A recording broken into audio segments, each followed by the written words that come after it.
भाई मेरी गलती है। नहीं, मेरी गलती है।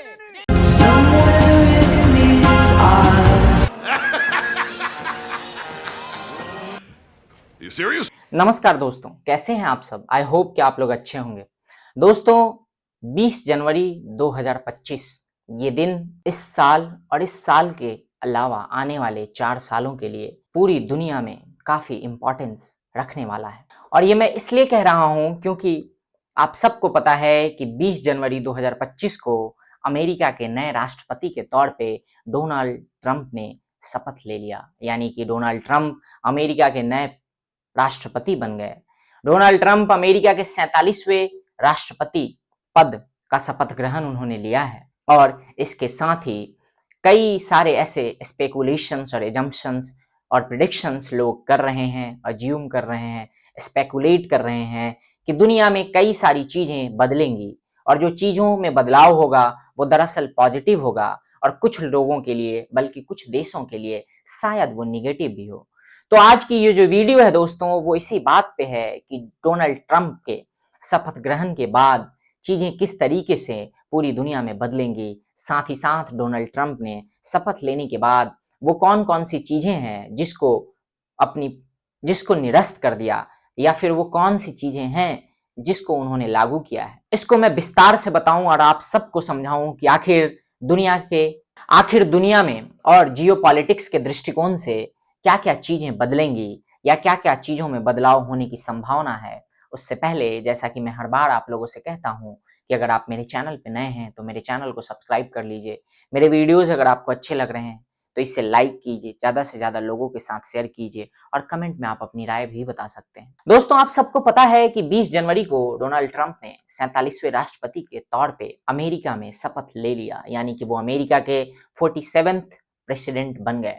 राष्ट्रपति की शपथ लेने के साथ ही डोनाल्ड ट्रंप इस दुनिया के मोस्ट पावरफुल व्यक्ति बन गए। और ये मैं इसलिए कह रहा हूं क्योंकि जो भी राष्ट्रपति बनता है अमेरिका का वो दुनिया का सबसे पावरफुल इंसान हो जाता है। और उसके पीछे की कहानी है अमेरिका के सुपर पावर या पावरफुल होने की। खैर उसके बारे में कभी और चर्चा करेंगे, लेकिन आज बात करेंगे हम डोनाल्ड ट्रंप के बारे में।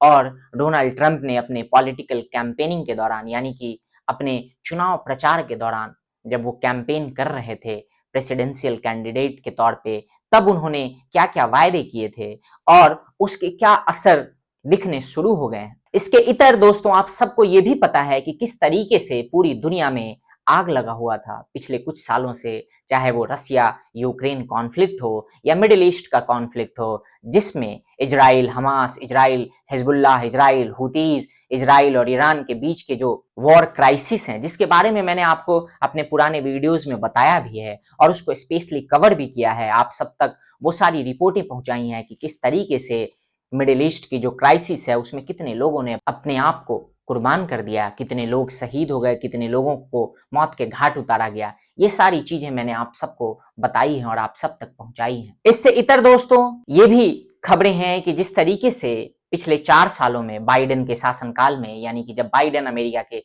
राष्ट्रपति थे, उस दौरान अमेरिका और पूरी दुनिया में जिस तरीके के अलग अलग क्राइसिस आए उन सब से दुनिया कैसे त्रस्त थी। लोग इस बात को भी स्पेकुलेट कर रहे थे, इस बात को भी प्रेडिक्ट कर रहे थे कि अगर ये वॉर की जो क्राइसिस है इसी तरीके से चलती रही और बाइडेन एडमिनिस्ट्रेशन में वाइस प्रेसिडेंट कमला हैरिस अगर प्रेसिडेंट के तौर पे चुन के आती हैं तो ऐसा हो सकता है कि पूरी दुनिया विश्व युद्ध के तरफ अग्रसर हो जाए और दुनिया के अलग अलग देशों के गुट बनेंगे जो फाइनली विश्व युद्ध के तौर पे एक दूसरे से टकराव कर सकते थे। इस तरह के प्रेडिक्शंस और स्पेकुलेशंस थे। लेकिन ट्रंप के राष्ट्रपति बनते ही कई सारी चीजें घटित होने लगी।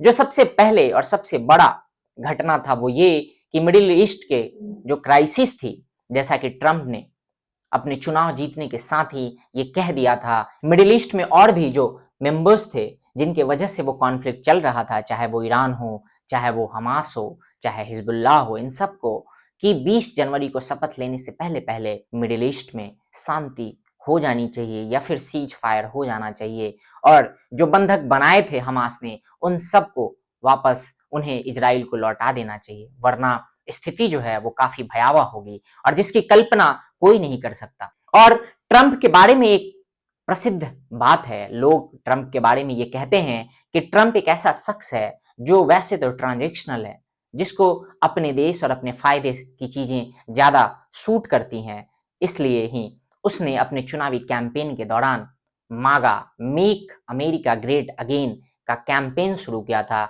जिसमें कई सारे लोगों ने एक्टिवली पार्टिसिपेट किया था और कई बड़े बड़े टेक जायंट्स के सीईओज और फाउंडर्स ने भी उसको काफी प्रमोट किया था। तो कहने वाले लोग ये कहते हैं कि ट्रंप अगर कुछ कहता है तो वो करता है, और अगर नहीं भी कहता तो भी करता है, और उसके परिणाम दिखे भी। 20 जनवरी को राष्ट्रपति के तौर पे शपथ लेने से पहले ही हमास ने कई सारे बंधकों को इजराइल को लौटाया है। ये अलग बात है कि उसमें कई सारे कॉम्प्रोमाइजेस इजराइल को भी करने पड़े हैं, जैसे इजराइल को भी 900 से ज्यादा बंधकों को छोड़ना पड़ा है उन बंधकों के बजाय जिसे हमास ने लौटाया है। साथ ही साथ सीज फायर भी लगभग मिडिल ईस्ट में हो गई है। अब ये अलग बात है कि वो सीज फायर का मतलब ये है कि चीजें जो है वो अब ओवर्टली नहीं बल्कि कोवर्टली होंगी, और हम सबको पता है कि कोवर्टली चीजों को करने में इजराइल और इजराइल के जो खुफिया एजेंसी है मोसाद, उसको महारत हासिल है। दोस्तों, ट्रंप ने राष्ट्रपति के तौर पे शपथ लेने के पहले जो वादे किए थे, उनमें जो प्रमुख वादे थे वो ये कि ट्रंप रसिया यूक्रेन की कॉन्फ्लिक्ट को खत्म कर देंगे, यानी कि उस पे भी सीज फायर लगवा देंगे। ट्रंप मिडिल ईस्ट की क्राइसिस को सॉल्व करेंगे, जो युद्ध चल रहा था, जिसे उन्होंने राष्ट्रपति बनने से पहले ही लगभग सॉल्व कर दिया है। इससे इतर ट्रंप ने यह भी कहा है कि वो अमेरिका के इंटरनल बॉर्डर्स को सिक्योर करेंगे। साथ ही साथ जो भी फाइनेंशियल और इकोनॉमिकल क्राइसिस अमेरिका में चल रही थी, उसको भी सुदृढ़ करने के लिए वो नई चीजें लेके आएंगे।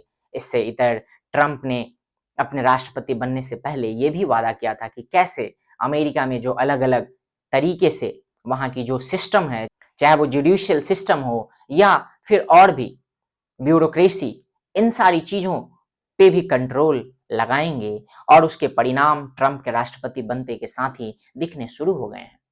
ट्रंप ने राष्ट्रपति बनने के साथ ही कई सारे पेपर्स पे साइन किया। उनमें सबसे पहला जो था, जितने भी बॉर्डर एरियाज थे उन सबको बंद करने का, और खासकर मैक्सिको से सटा हुआ जो बॉर्डर था अमेरिका का, उसको सील करने का। यानी कि जो इलीगल इमिग्रेशन का इशू था उसको सॉल्व करते हुए ट्रंप ने सबसे पहली जो डॉक्यूमेंट साइन की वो इलीगल इमिग्रेशन के ऊपर ही थी, यानी कि किस तरीके से जो इलीगल इमिग्रेशन अमेरिका में चल रहा था उसको रोका जाए, उसे कंट्रोल किया जाए, उसे बंद किया जाए। इससे इतर ट्रंप ने इमिग्रेशन चाइल्ड बर्थ पॉलिसी के डॉक्यूमेंट को भी साइन किया, जिसमें ये कि अगर कोई इलीगल इमिग्रेशन आ जाता है और उसके द्वारा कोई बच्चा अमेरिका की धरती पे जन्म लेता है तो उसे वहां की नागरिकता नहीं मिलेगी। हालांकि पहले ऐसा होता था। इससे इतर ट्रंप ने पनामा कैनाल के इशू को भी उठा दिया है। उन्होंने उसको भी मीडिया के स्पॉट में लाके खड़ा कर दिया है। ट्रंप ने यह कहा है कि उनकी नज़र जो है वो पनामा कैनाल पे है। पनामा कैनाल एक्चुअल में क्या है दोस्तों, इसके बारे में मैं आपको किसी अलग वीडियो में बताऊंगा, लेकिन मैं बस आपको इतना बता दूं कि वो पनामा कैनाल का डिस्कशन जो है वो इसलिए है क्योंकि पनामा कैनाल पे चाइनीज इन्फ्लुएंस जरूरत से ज़्यादा है, और जिसके द्वारा ट्रंप चाइना को एक संदेश देना चाहते हैं, एक मैसेजिंग देने का काम कर रहे हैं। इससे इतर ट्रंप ने और भी कई सारे इश्यूज के ऊपर डॉक्यूमेंट को साइन किया। यानी कि अगर मोटे मोटे तौर पे ये कहें कि ट्रंप ने जो कहा था अपने पॉलिटिकल कैंपेनिंग के दौरान, उस पे वो पूरी तरीके से काम कर रहे हैं, और ये दिख रहा है कि आने वाले जो 4 साल हैं वो काफी सारी बदलाव लेके आएगा। जियोपॉलिटिक्स के दृष्टिकोण से कई सारी चीजें जो है वो बदलेंगी, कई सारी चीजें जो बनी बनाई हुई हैं वो बिखरेंगी, और कई सारे नए ऐसे टाइज, ट्रेड और अग्रीमेंट्स बनेंगे अलग अलग देशों के बीच, जिससे कि शायद इस दुनिया को एक अलग दृष्टिकोण मिल सके और ये दुनिया जियोपॉलिटिकली एक अलग तरीके से फंक्शन कर सके। इससे इतर ट्रंप ने और भी कई सारी चीजों के ऊपर अपना एक्शन लेना शुरू कर दिया है। आप सबको पता है कि ट्रंप ने ब्यूरोक्रेसी, अमेरिका में जो ब्यूरोक्रेसी के तहत डीप स्टेट और इन सारी चीजों के ऊपर दबदबा था, जिसके वजह से कई सारे जगहों पे काफी सारा कॉन्फ्लिक्ट और डिस्टर्बेंस क्रिएट होता था, चाहे वो बांग्लादेश का इशू हो या और भी कई सारे ऐसे इशूज हैं। उन सब को कंट्रोल करने के लिए उन्होंने ऑलरेडी DOGE यानी कि डिपार्टमेंट ऑफ गवर्नमेंट एफिशिएंसी नाम की एक अलग सिस्टम बनाई है, एक डिपार्टमेंट बनाया है जिसको लीड एलन मस्क और विवेक रामास्वामी कर रहे हैं, जिनका काम है कि वो किस तरीके से ब्यूरोक्रेसी में जो भी गलत काम हो रहा है उसको कंट्रोल किया जा सके, जो एक्सेस फंडिंग और उसका एक्सपेंडिचर है उस पर कंट्रोल किया जा सके। तो ये सारी चीजें हैं दोस्तों, ट्रंप ने शपथ ले लिया है अमेरिका के राष्ट्रपति के तौर पे और चीजें बदलनी शुरू हो गई हैं। अब देखना होगा कि आखिर चीजें किस तरीके से और कितनी तेजी से बदलती हैं, इसके लिए हम सबको वेट करना होगा। साथ ही साथ ट्रंप के राष्ट्रपति बनने के बाद भारत और अमेरिका के बीच के जो रिश्ते हैं वो किस तरीके से आगे फंक्शंस करेंगे, इस पे भी हम बात करेंगे आने वाले समय में और आपको बताएंगे कि आखिर इंडिया पे इसका क्या इम्पैक्ट पड़ने वाला है ट्रंप के प्रेसिडेंट बनने के साथ ही, और उसका इम्पैक्ट पॉजिटिव होगा या निगेटिव ये तो समय बताएगा। फिलहाल हमारे देश के विदेश मंत्री एस जयशंकर जी ट्रंप के इनॉग्रल सेरेमनी में इनवाइटेड थे, वो वहां गए हुए थे और उन्होंने उस इनॉग्रेशन सेरेमनी में भाग लिया। उसके इतर एस जयशंकर ने क्वाड के जो मेंबर कंट्रीज हैं अमेरिका, इंडिया, जापान और ऑस्ट्रेलिया, उन सब के फॉरेन मिनिस्टर्स के साथ मीटिंग भी की है या उनको करनी है।